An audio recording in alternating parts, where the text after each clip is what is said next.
Greetings to the global clinical engineering community. I'm Nicole Koharik, Corporate Communications Director for PartsSource, the world's largest evidence-based marketplace for medical equipment, products, and services. I am thrilled to welcome you to a special panel with some amazing leaders I have the pleasure of working with. This Way Up, inspirational stories from women who excel in the clinical engineering profession, is the name of our panel today. Our objectives are to elevate and celebrate women clinical engineering leaders among the global clinical engineering community, to inspire the next generation of women clinical engineering leaders to excel in the profession, and to provide helpful insights regarding multiple clinical engineering career pathways from real examples from our panel. On the panel, we have a diverse group of women leaders who all took different paths to success in their current roles, overcame challenges and obstacles with the help of others, and have words of wisdom to share with you from their experience to inspire your journey. Now, I will invite each of our panelists to introduce themselves and their current role as context for our conversation. Hi, everyone. My name is Jenna DeFrancesco, and I'm a healthcare technology manager and healthcare operations executive. Hi, I am Carol Davis-Smith. My background is clinical engineering, and I currently am the principal in my own clinical engineering consulting firm. I'm based in Phoenix, Arizona. Hello, everyone. I'm Pare. I'm currently Vice President of Client Solutions for PartsSource, where I implement procurement solutions for healthcare organizations across the United States. Good day, everyone. My name is Dikeledi Modipa. I am a clinical engineer, currently in the role of Senior Procurement Specialist in South Africa. Thank you so much for the introductions. Why don't we start the first question from the beginning and talk about career paths? Mara, can you tell us how you discovered the clinical engineering career path and began your journey in the field? Sure, I'd be happy to. You know, I've taken a really untraditional path into clinical engineering. In college, I, like many young people, wasn't exactly sure what I wanted to do and had never heard of clinical engineering. And I actually graduated with a degree in global studies, so had absolutely nothing to do with the clinical engineering industry. Out of school, I went into the real estate field and did that for several years, and took some time off to do some volunteering overseas for a couple of years. And when I came back, I had a real opportunity to stop and evaluate what I wanted to do career-wise. I knew it wasn't real estate, but I wasn't sure what it was. And through some happy circumstance and some personal connections, I interviewed for a job in program management or project management with an independent service organization that specialized in clinical engineering. And once I got that job, I really fell in love with the industry, and that was how I entered that path. You know, I've always loved working on things where they have a beginning and an end, which is what really spoke to me about project management. And there's so much of project management within clinical engineering, so it ended up being something that I really loved. And you know, I took that job as a project coordinator and haven't looked back since. So I've been in several different roles throughout my tenure in this industry, and everything from project coordination to operations for clinical engineering for a hospital nonprofit organization, and now working at PartsSource. So I think I'm just proof that you don't necessarily have to have a technical background to be in clinical engineering, and find it to be an industry that you really love. That's great. You definitely had a unique entry point, and I know there's so many different paths to enter the profession. Why don't we go to Jenna? Jenna, can you tell us how you became involved in the global clinical engineering community? Yeah, so, you know, similar to Mara, I had I always say happenstance, but I like the way she said it, you know, happy circumstances. I am a biomedical engineer by trade. I have my bachelor's and master's in biomedical engineering. And I was working in a research lab with some stem cell research. And I happened to run into some biomed techs one day, and they said, hey, you know, what are you doing after graduation? You should come work here. And I'm like, I didn't even know biomedical engineers worked in a hospital. And so they said, yeah, just pop in, talk to our director. And so I popped in, and the director there spent some time with me and really explained the field to me. And from there, just researching it and getting involved. So our field is just so friendly that it's so easy to open those others, but a lot of folks just don't know what clinical engineering or healthcare technology management are. And then on the global level, I was at Amy Exchange in 2018, and I realized that Adriana Velasquez, the WHO coordinator for medical devices, was there. And so I was actually going to a different program, and then I saw her and I said, oh my God, I have to go in there. And so I was sitting there in the front row, and I happened to text one of the gentlemen in the room who was retired, I thought, out of clinical engineering. And I said, oh my God, I'm fangirling out. I'm so excited, to be sitting here and to be listening to this presentation. Little did I know he was actually, in his retirement, the chair of the IFMBE CED board. And he said, let's talk about this.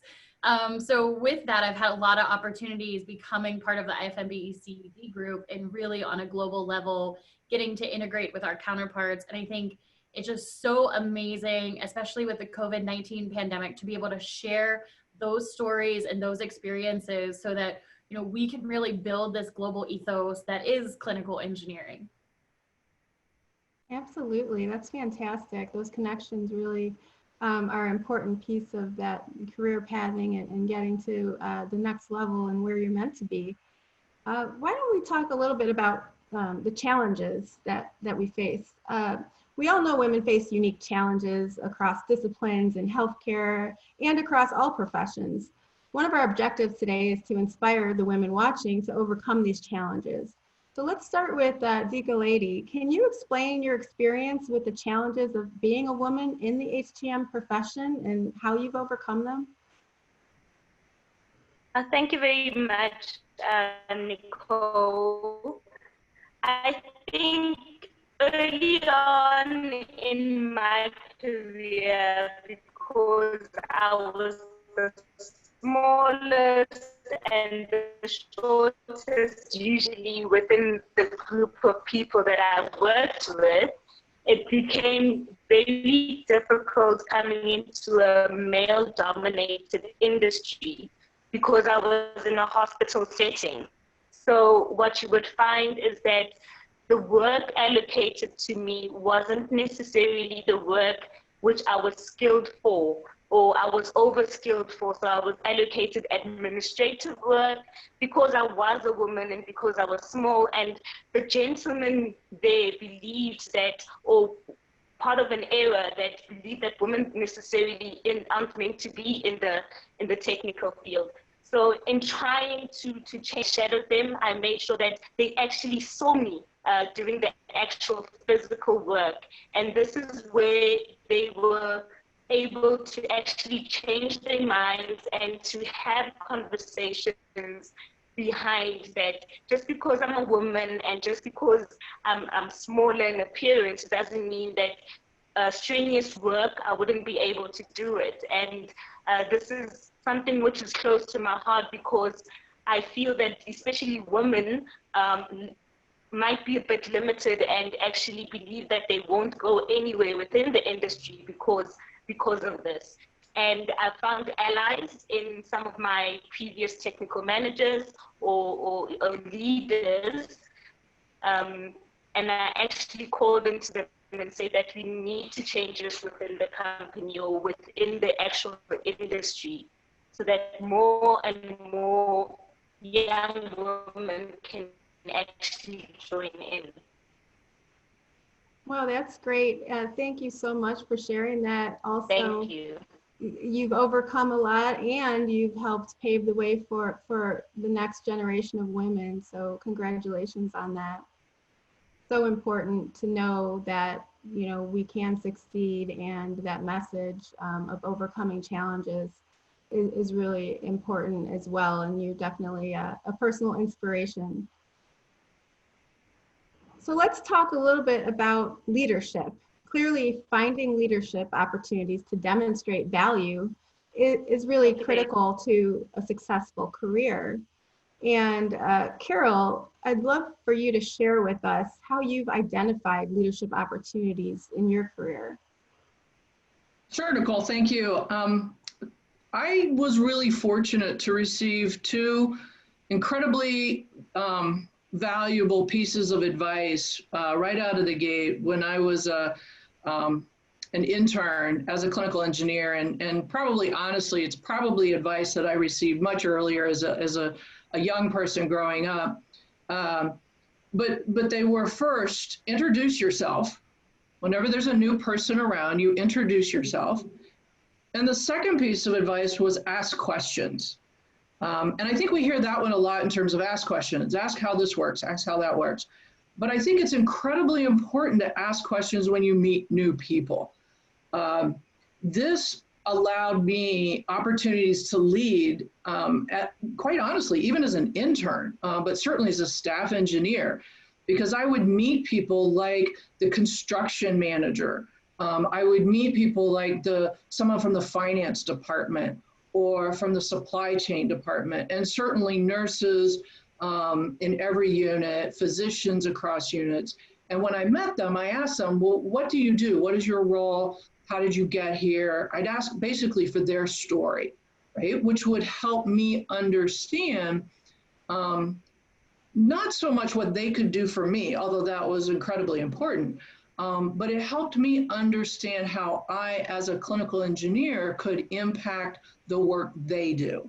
And so over the years, I've often said codependency is a good thing, because if I could understand what they needed, I could then behave in a way and develop skills and whatnot that would create a dependency. They needed me in the workplace, in their clinical environment, to solve the problems and deliver the care that they wanted to deliver.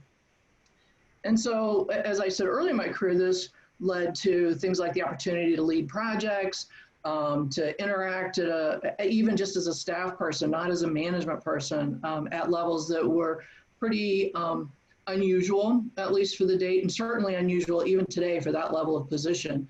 But as far as career opportunities, it played out in spades, and really not even, that wasn't my intention. It was a beautiful outcome, unexpected outcome. So for instance, two examples, as I was working in a position mid-career, I was living in North Carolina doing technology assessment. I had spent an enormous amount of time getting to know my supply chain colleagues.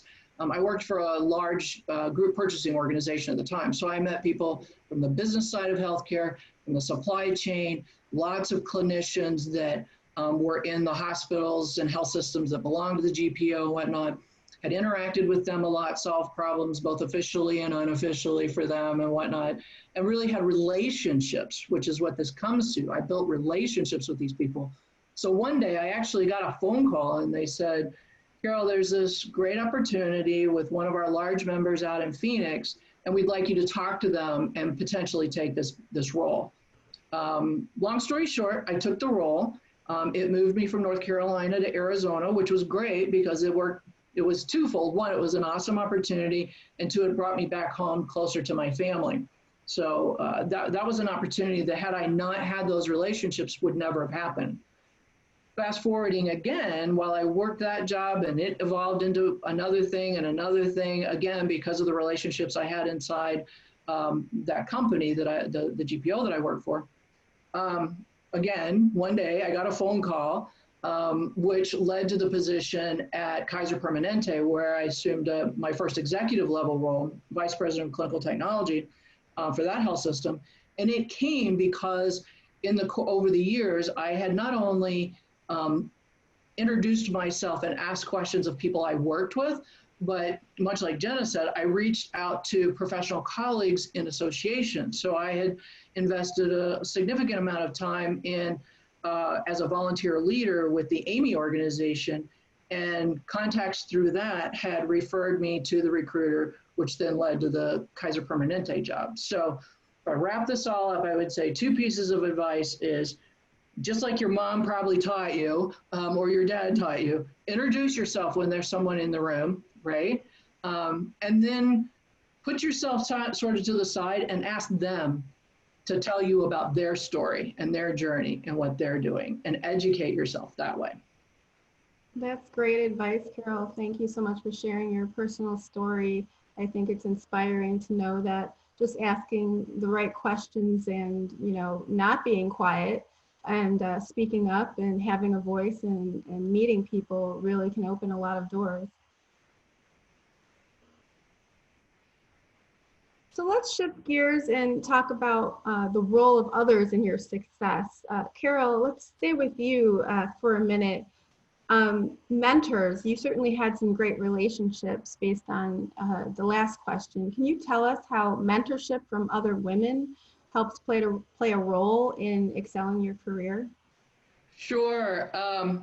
So mine is an interesting story. I'm not sure of the accuracy of this, but as I look at the field, I'm sort of second generation, right? So founding fathers of our field were actually my mentors. There were not, at least in the places I worked and delivered clinical engineering services, there were not a lot, if any, other women in the field, in the department.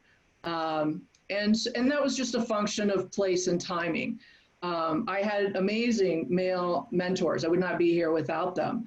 However, I had incredible women mentors because I introduced myself to nursing staff and to physician staff and to other areas of the hospital where there were more women working in the field.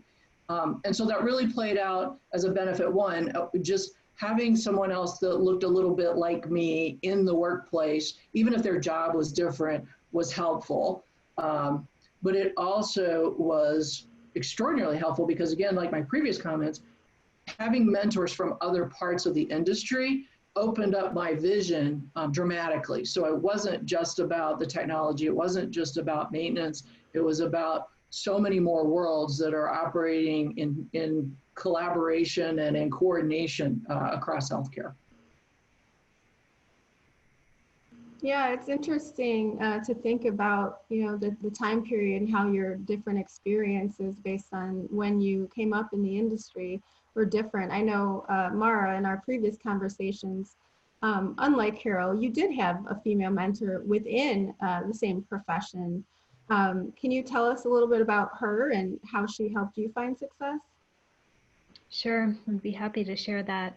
Yeah, I've been very lucky in that I've had a couple of even direct managers that have been women over the years in my different roles within clinical engineering, and I've taken something different away from all of those relationships. And I would echo what Carol said, which is building relationships is the best way to learn and to advance. And I've found that even in my career advancement path, that the best opportunities have arisen as a result of direct personal relationships that I've cultivated over time. And it's also a great way to get to know an organization and know if you want to have a role there or not, is to get to know the people that work there. So, you know, I'll just speak briefly about two individuals that I've had the pleasure of working with and being mentored by in the past. When I was hired into my first role at the ISO organization that I worked at, I was hired by a woman who had a clinical engineering degree and was leading a department there. And for me, that was amazing to see her in that role. And I learned that, you know, one, that it was okay to speak up in what was very often a male-dominated room, and that it was important to speak up and to share my viewpoint. And she had absolutely no hesitation in doing that. And I took her lead because my personality was a bit more reserved than hers was, but I saw that she could do it. So of course, I knew that I could do it as well. I would say she also really challenged me to take on opportunities that were outside of my comfort zone. And because I could sit down and talk with her about those opportunities and tell her, I felt comfortable sharing with her what my concerns were, and together we could work through a path, you know? And as a result of that, you know, when I actually moved to the healthcare organization that I worked for, I followed her, and I moved after she moved there as a result of the relationship we had built and how much I enjoyed working with her. And she gave me an opportunity there to directly manage clinical engineering technicians, which I had not done in my career. And because I didn't have the technical background, I had a lot of questions about whether that was something I would be competent at or not. And she really helped guide me through that process and gave me the confidence that that was something I could learn, and that it was not outside of the scope of what my abilities were. So I really, really appreciated that about her. You know, everything from learning how to create budgets. You know, every time something new would come up, she would say, Mara, you got this, you can do this. And just that vote of confidence from her really helped me cement my love of the industry and my ability to always take on a new challenge and learn from it and grow from it. So, and secondarily, I had a leader also who came from the supply chain world. And there was a different set of skills and things that I learned from her. She was very analytically minded and data driven. And once I had interacted with her and really kind of learned how that can play a role in, one, you know, getting the resources that I needed to execute on my work and make sure that our customers were being taken care of and patient care was being impacted positively, I really, you know, kind of understood then the power of data and analytics and the storytelling that goes around that in order to drive change. And I think taking that away from my interaction with her has really aided me through my whole career in understanding the importance of telling that story through data and through analytics. So, you know, I think it's just about recognizing that any relationship that you build, one, you have to be proactive about it, and two, you just have to have those conversations and be willing to be open with people about what your fears and challenges are and ask for their feedback about how to overcome that, because typically when you do that, you come out of it on the other side with some great results. Very inspirational story and also great advice for the next generation. Let's build on that concept and have the last set of questions really be around some key takeaways for our audience. How about we go to you for some advice for the next generation of global engineering leaders? Absolutely. So I think one of the best experiences I had in this field is I started in this field as an intern. So even though I had my master's, I had 2 years where I really worked intensively with folks, and I had that intern, you know, kind of name. And so as an intern, you got to ask a lot of questions, you got to get your hands dirty and everything. I think people, I don't want to say they took for granted, but you were really had open doors to a wide range of knowledge and information. You also got the projects that people probably didn't want to do, or they thought that's going to be really hard. Let's give it to the intern and see what they can do with it. So I always tell people, I'm like, number one, keep your intern mentality. So no matter what title comes before your name or what letters come after it, you know, having that mentality of, I can do anything. I'm willing to do the projects that no one else likes or that no one may know, but have a really big impact. And really just thinking about that process of being a continuous learner and a continuous student. Health technology is really advancing at a rapid rate. And so it's not something you ever come to an end on. It's something you always have to keep up to date with. And even with that, even if technology doesn't change, the healthcare environment is changing. And you really have to be a lifelong learner and someone willing to roll up your sleeves and really do that work. I think both Mara and Carol touched on this as well, but learning from others. So that's not necessarily just other clinical engineers or healthcare technologists or BMETs. That's really learning from everyone. I've had a wide range of mentors, including nurse executives and pharmacy folks, you know, those other people that really round out your perspective of the healthcare environment and the role you play in that. Always sit at the table and raise your hand for stretch assignments. So again, this is the other piece of being willing to do hard things, you know, talking with your supervisor, talking with others within your organization and saying, hey, I'm really interested in this, because when those opportunities come up, they're able to say, I know that they're looking for some stretch assignments here. I'm going to assign those.